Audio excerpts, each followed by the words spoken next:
Hey y'all, welcome back to my channel. If this is your first time here, go ahead and hit that subscribe button for me. Like this video, leave me some comments down below, and share this video with everybody you know. So joining us today, we have the Eezy Olah, the legendary phenomenon. Wow, wow. What's happening? What's good? He is coming out with a new project, Feed the Kids.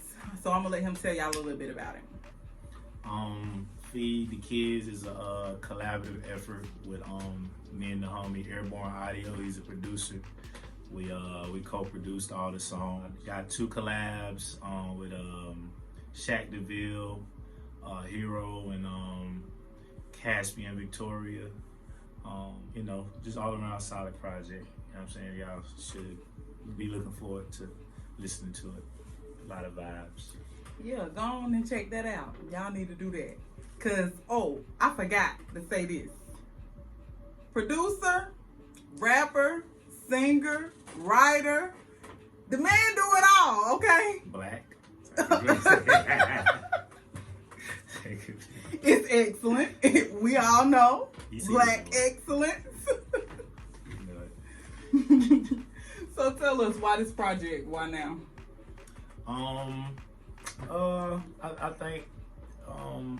I think this is something. Well, the messages in this project is something everyone needs, because I feel like we all kind of abandon the inner child in us. So I feel like, you know what I'm saying, what we did with this project should remind you of the child within, and we're going to be feeding that child. So that's why we call it Feed the Kids. You know what I'm saying? Dope. It's dope. So what was your creative process like in creating this and coming up for this concept of feeding the inner child? Well, at first, you know what I'm saying, me and Airborne, we was just linking up and making beats, you know what I'm saying, because that's what we love to do. We just like to make music. And the type of songs that I was writing to these beats was, I noticed they was taking a certain angle. You know what I'm saying? I was being more vulnerable. I was being more, I guess, creative with different things that it was different things that different flows or melodies that I would use that I wouldn't normally use. And I don't know, it kind of just made sense after probably like the first 2 or 3 songs. I don't remember what was the first 2 or 3 songs that we did. I don't remember what order that the songs kind of manifested themselves. But you know, a message started to all the songs started to kind of portray a certain message, and that's kind of how we came up with the title of Feed the Kid. So now in producing, you know, how do you approach the sensitive task of making changes or rearrangements with artists? Artists. Mm-hmm. You say you work with Airborne on this project, so you can use that as an example for like how you guys work together. Well, as far as me and Airborne situation, well, when we would produce the beat, when we would track it out, we would bounce out. Well, sometimes we just track it out. We would just bounce it out as a whole track. But sometimes, you know what I'm saying, we would like take each individual sound that we put in the instrumental and, like, you know what I'm saying, I would take it and I would arrange it on how I was writing the song. You know what I'm saying? So, like, you know, it kind of varied. You know what I'm saying? Sometimes it was already how we produced it. We could have just left it like that and then write the song. And sometimes I would take it, write the song, and just take those pieces and build around what I wrote. You know what I'm saying? Okay. So it was different kind of each song. So let's run it all the way back. Okay. Take them back to Baby Eezy. How you get into music? Like, let's tell them how you started. I started. I can't remember exactly. I want to say I was probably like 8 or 9. My mama started getting into church real heavy, and it wasn't no musicians in the church at the time, but we had like a drum set there. And I hopped on the drum set because I was at church board and I wasn't, you know, I ain't just wanting to sit in there and be bored because I was gonna go to sleep. Going to sleep, you're gonna get in trouble. Alright, so dang, what can I do to stay out of trouble? Oh, it's a drum set. Avoid those church benches. Can I play the drums? You know what I'm saying? They let me play the drums, and that kind of had a ripple effect on, you know what I'm saying, that led me here kind of, you know what I'm saying. Of course, I had other influences as well, but I think that was one of the biggest influences. Okay, so with that being one of the biggest influences, like how is that being shown like in your music now? Is there any like pieces coming from, you know, that church piece of you that you can still hear in your music now? Probably when it comes to arranging, cause you know, with church music, like especially like doing praise and worship or something like that, you literally like arranging on the spot. You know what I'm saying? Whenever that song change, like you got to listen to like, you know what I'm saying, what words the lead singer gonna say to go into a transition, or you gotta, so like when that transition comes, you got to already know like what type of you know what I'm saying, sound you you know what I'm saying, you might like on the drums, you might be playing with in the pocket with the hi-hat closed, or you might have to do a fill at a certain time, or you might have to hit the crash and have the, you know what I'm saying, hi-hat open and to increase the intensity, you know what I'm saying? So like I was learning how to I guess play with different energies and feelings when I was in that environment, you know what I'm saying? So like I guess that's probably the biggest way it helped. Okay. So if you could give your younger self any advice, what would it be? Which younger self? Let's take it back to the 2016 Eezy Love. Eezy Love? Yeah. For y'all that don't know, that was his first project. Check that out, Eezy Love. Okay. What would I tell the Eezy Love Eezy? Probably, I don't know. Well, I can't know. I wouldn't say that I rushed that. I don't know. It's a certain way that I wrote that, but I did it on purpose. Like whenever I did Eezy Love, I was just trying to make it catchy. But like if I were to go back, I probably would try to make it a little more, I guess. I would add more of like a poetic element to it, but which is still there. But I'll probably do that, and probably just, you know, apply more of what I learned. You know, sometimes like I was learning a lot at that time, but I probably won't applying it in a timely manner. So I probably would try to apply more knowledge that I was learning at the time too, as well. I got you. Yeah, application is very important, because what good is the knowledge? What good is having it if you're not going to use it, folks? Exactly. Use it. So what's the best advice that you've been given from another person? Best advice? Best advice. Well, I wouldn't necessarily say that this advice was given. I got a homeboy from New York, J-Boy. I met him in college. I met him at State, and he would always. Matter of fact, he wasn't even enrolled in college, but he was there. You know, like he had a dorm and all. Like that's the type of person he just figured out a way to, you know, make it happen. But what I learned from him was that self-education is very valuable. You know what I'm saying? Self-education will put you ahead of damn near it don't matter what the fuck anybody else got it on. If you know how to educate yourself, you can be ahead of all things. And that one, of course, it was more so just being him, but I picked that up just watching him, you know what I'm saying? And I incorporated that into my life, you know what I'm saying? Okay. That helped me out a whole lot. Y'all hear these golden nuggets? Take this life advice. Yeah. Do something with it. So what do you feel is the best song that you created? Or the best song that you released? The best song that I released is probably Lovey Dovey, due to the fact of I feel like it's very well written, very well constructed, very, you know what I'm saying, the musicality of it is very, very awesome. I feel like everything, any good element that you could have put in a song, I feel like I put it in there. You know what I'm saying? I got it's catchy, it's relatable. It has a singing element to it. It got singing in there. It's a good rapping verse. A lot of good messages in it. You know what I'm saying? I feel like everybody really can relate to it. I feel like we all have experienced it. So I would say Lovey Dovey is the best song that I've put out. Okay, I can see that. That's actually one of my favorites, y'all. Lovey Dovey. It's gonna be down in the description box with all the rest of the information for the video as usual. So y'all, diddle around down there, see what you can find. What is your biggest musical challenge? Probably procrastination.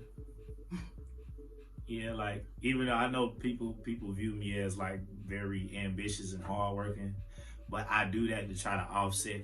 I know the time gonna come when I don't feel like doing nothing. So like, and when I get like that, it get heavy. You know what I'm saying? So to combat that, I try to whenever it's time to work, I really work. You know what I'm saying? I try to keep it going until I crash. Even though that's probably not good. I know rest is coming when that procrastination try to set in. Well, definitely. So yeah, that's probably the biggest challenge. Okay. Do you have any way of dealing with it? Yeah, there you go. What I like to do whenever I get that feeling of procrastination, I try to consume things that would inspire me. You know what I'm saying? So I'll watch a movie, or I'll listen to a podcast, or you know what I'm saying, I might look up something crazy like psychology on YouTube or something. You know what I'm saying? I try to just learn something, you know what I'm saying? So I just won't be sitting around not doing nothing, you know what I'm saying? Okay. Or go visit a friend or something, or call somebody on the phone, long, deep conversations. That's kind of how I deal with it. Okay. Seeking outside energy sources. I got you. Yeah. Have you ever dealt with performance anxiety? When I first started performing, it was very challenging. And like what was so crazy about it was, in my mind, I was confident. Like I was in my head, I was good. But when I got on the stage, I was not good. You know what I'm saying? I was shaking, you know what I'm saying? Voice trembling, like it was, and I'm in my head like, what the fuck? Like, we good? What the hell is this? We good. But clearly we weren't good.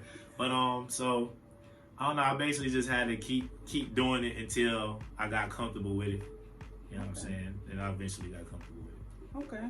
Do it scared. I got you. Mm-hmm. Who is your top 5 favorite artists of all time? Artists? Okay. Yeah. So there's like all genres. Yeah. Top 5 favorite artists of all time. I got a lot of favorite artists. We just want 5. We want the top 5, and we want why. I'm gonna say, who I want to start off with. I'm gonna say D'Angelo, because he come from that church element the same way I did. Oh well, I come from that church element the same because he started from. But anyway, yeah, he got that element too. Very, very, very soulful. Great writer, great, you know what I'm saying, musician. Very, very, very creative. And he don't mind stepping outside the box and being different. I admire that. So he would be one. I would say I'm probably gonna say a lot of R&B artists too, but Erykah Badu, she's very, very, very, very creative, very creative. Erykah Badu, she's beautiful as well, but that's a whole nother subject. But yeah, she's how can I explain it? A lot of artists ain't that active, but she when she was like active, she produced a lot of projects, and I like that from I like that from artists, you know what I'm saying? Because now I get to experience more of you, you know what I'm saying, instead of just a piece of you know. I feel like as a fan, we kind of get robbed when you like an artist and they don't put out that much music. Definitely you know what I'm true. saying? And she puts out a lot of it, and she gives out, and they come from different perspectives. She give you a whole nother world every time. You know what I'm saying? Yes, I love Erica, beautiful black queen, goddess. Yeah. I love you, Erykah Badu. Kendrick Lamar. What I like about Kendrick Lamar is that you can tell he did his homework. You know what I'm saying? He any great rapper there is, he embodied. You can tell he studied them. If you listen to his catalog, you'll catch an element from every single one of the greats. You know what I'm saying? If you pay attention, and I think that's really his secret sauce. You know what I'm saying? And I admire that too, cause me, I like to listen to like a lot of different things and pull from a lot of different places. You know what I'm saying? Cause how the quote go? It was like, good artists copy, great artists steal.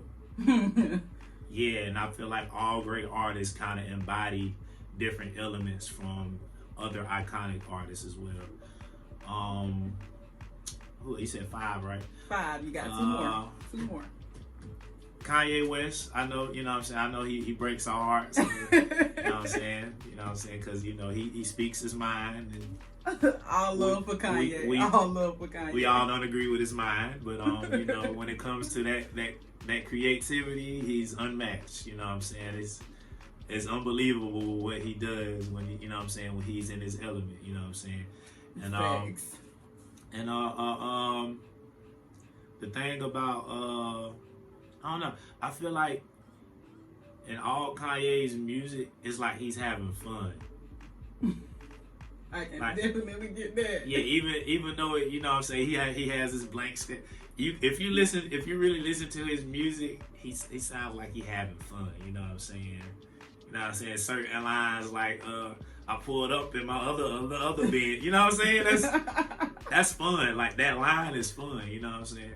So like he's one of my influences. You know what I'm saying? Graduation is like, I feel like that's one of the greatest albums ever. And my last one, who would my this is very hard because I love a lot of people. I love a lot of artists. I would probably say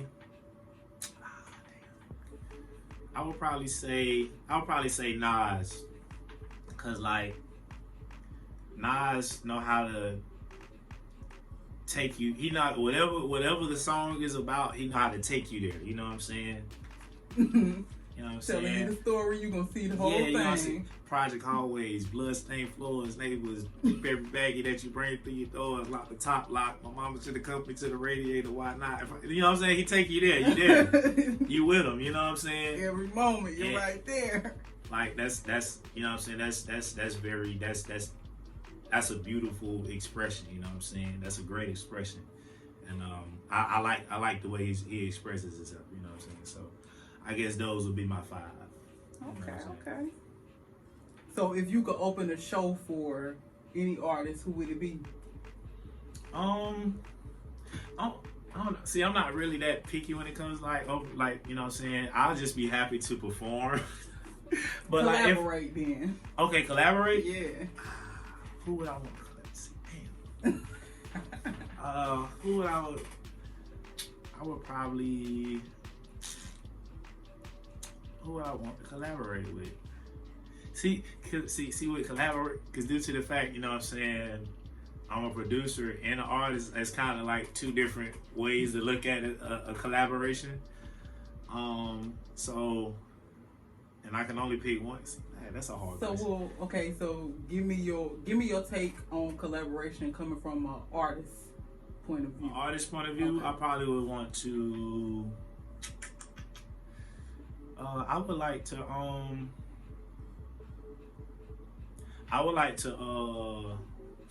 it's still hard. But it's so many choices. But I would like to work with Andre 3000. Okay. I like to Yeah, cause the way he writes in like a conversation form, and I think that like when you're a rapper, I feel like that's always a cool perspective to rap from. Like you actually talking to someone. Yeah, that's cool. You know what I'm saying? So I think it would be fun to like, you know what I'm saying, exchange verses with him. You know what I'm saying, on whatever subject we talking about. Cause I don't know, I feel like it'll be just so much like logical, but you know what I'm saying, artsy at the same time. I think it'll just be a crazy combination. So that's probably who I would want to work with from I guess an artist standpoint. Okay, so you gonna give us the producer standpoint, or we asking Nah, you good. So for far as producer, I would love to. Who would I love to produce for? I would love to produce for probably. I would like to produce for Common. Okay. Yeah, I would like to produce for Common. That's what I like to produce for. Why? Why would you pick Common? I don't know. I like because I know. Well, I like to produce like different look. I got a lot of different sounds, but like my favorite like sound to do is like those groovy soulful type. You know what I'm saying? Instrumentals.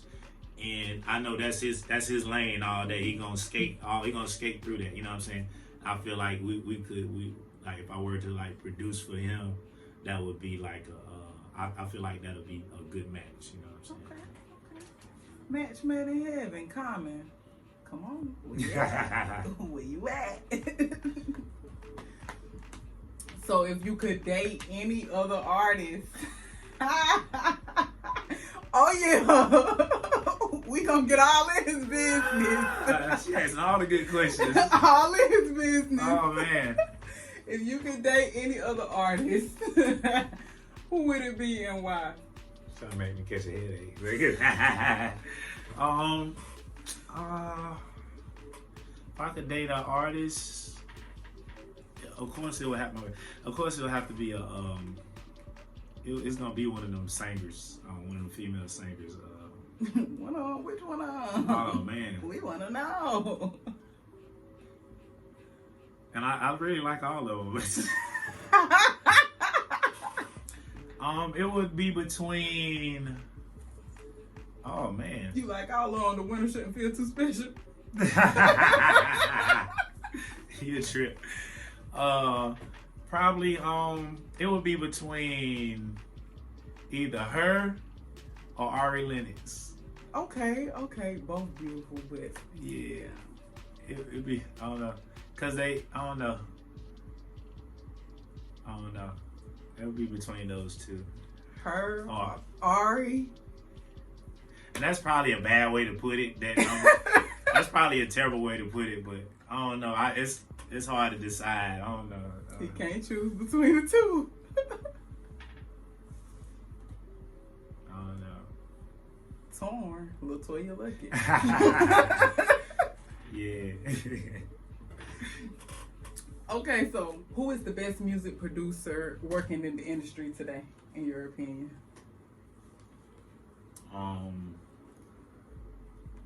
Airborne Audio. Shout out Airborne. My boy. Okay, so now let's get back to this Feed the Kids out. Okay. Fuck a dime piece, I'd rather chase a pretty penny. I know I let my light shine, but I got evil in me. So, in your song Flukes, you said, I know I let my light shine, but I got evil in me. Okay. Well, with that, I feel like once you hit a certain level of, I guess, self-awareness or maturity, you understand that there's a good side of you and there's a bad side of you. You know what I'm saying? But you know, you it's up to you who you decide to give to the world. You know what I'm saying? So that's kind of, you know what I'm saying? That's kind of what I meant by that line. You know what I'm saying? I know I let my light shine, but yes, you see me in this high regard. Yes, I'm showing a lot of love, but like I'm still human. Like I still have that human element, and I'm capable of doing some terrible things. the same way you are capable of doing some terrible things. But you got to show love, because that's the most beneficial thing you can do. You know what I'm saying? You got to show the love. Give me just give me the love and the hate. Speaking of showing the love and understand it, you said, just give me the love and the hate. I know what to do with it. Yeah, well, I feel like love and hate is just energy, right? And when you get energy, it's up to you to decide what you're gonna do with it. You know what I'm saying? Like, you can use that energy for good or for bad. Like, you have that option. Like, you always have the option to do the right or the wrong thing. Like we all have experienced situation where somebody showed us love and we didn't show that love back. We all, you know what I'm saying? We all have experienced situations where someone showed us hate and we probably ain't give them hate back. And it's, you know what I'm saying? We got experience where we got love, we gave love back, got hate, gave hate. You know what I'm saying? Like, whenever you receive something, you know what I'm saying? How you react to it, you know what I'm saying, is your decision. You know what I'm saying? And whenever you make decisions, you know what I'm saying, you got to reap the effects of those. You know what I'm saying? You got to suffer the consequence of those decisions. And I want good consequences. As do I. I want good consequences. I don't need no more than enough problems. I got enough problems already. You know what I'm saying? So I'm gonna do the best. Not saying that I'm gonna always make the right decisions, but I'm gonna do my best to try to make the right decision. You know what I'm saying? That's all anybody can ask for. That's all any of us really can do. Pain and passion got me committing ambitious actions with a state of mind to create wealth that's everlasting. So in Passion and Pain, you said, pain and passion got me committing ambitious actions with the state of mind to create wealth that's everlasting. Y'all, now listen, drop some mic, because listen, okay? Come on. Yeah, that's just it's really an affirmation, you know what I'm saying, to remind yourself that no matter what you got going on, you know what I'm saying, you still gonna press forward to, you know what I'm saying, creating a better situation for yourself. Like, you're not gonna allow anything to throw you off track, you know what I'm saying? You know what I'm saying? So whenever you're reciting this, whenever because I got to recite this as well, so I wrote it for me, and you got to hear this, and if you like this song, you're gonna be reciting. So whenever that happens, whenever you're reciting it or you're hearing it, it's reminding you that, you know, no matter what you got going on, you know what I'm saying, you got to keep pressing forward and sticking to the task that's gonna, you know, elevate you and push you to a higher height, and, you know what I'm saying, creating a better situation for yourself and you know what I'm saying, your loved ones. I'm with it. It's dope. Check it out, y'all. Feed the kids. Last question. How do you advertise your music? Because I need for y'all to know how to find him. Check out this album. It's dope. It's going to feed your soul. You can find me on all social media platforms. That's at Eezy Olah, EEZYOLAH. My main platform that I use is Instagram. You know what I'm saying? I try to keep my stories rolling, keep some posts going. You know what I'm saying? I go live and I just talk to anybody that pop. Like, if I get on live and I see you in there, I'm gonna call you in there and I'm gonna talk to you. Like, you know what I'm saying? I'm gonna see what's up with you. You know what I'm saying? But yeah, that's kind of how I advertise. And I try to you know what I'm saying, get with different platforms, and, you know what I'm saying, and put, you know what I'm saying, work with people. You know what I'm saying? Put my stuff out on there as well. But you know, I got videos on YouTube. I try to throw little, you know what I'm saying, I got music videos, and I'll try to like throw other little things on there as well. You know what I'm saying? But that's kind of how I advertise myself. You know what I'm saying? And of course, you got like ads and things like that of that nature. But yeah, that's mainly how I advertise myself. And all his socials, streaming sites, everything will be linked in the description down below. Y'all check it out. If you watch this far, you better hit that subscribe button for me. You made it this far, I mean, come on, join the family. Here to stay, fancy friends. Thank Thank you for being a friend. Ooh, okay. But as always, I hope you guys enjoy the rest of your evening, the rest of your day. Fancy out. You know it.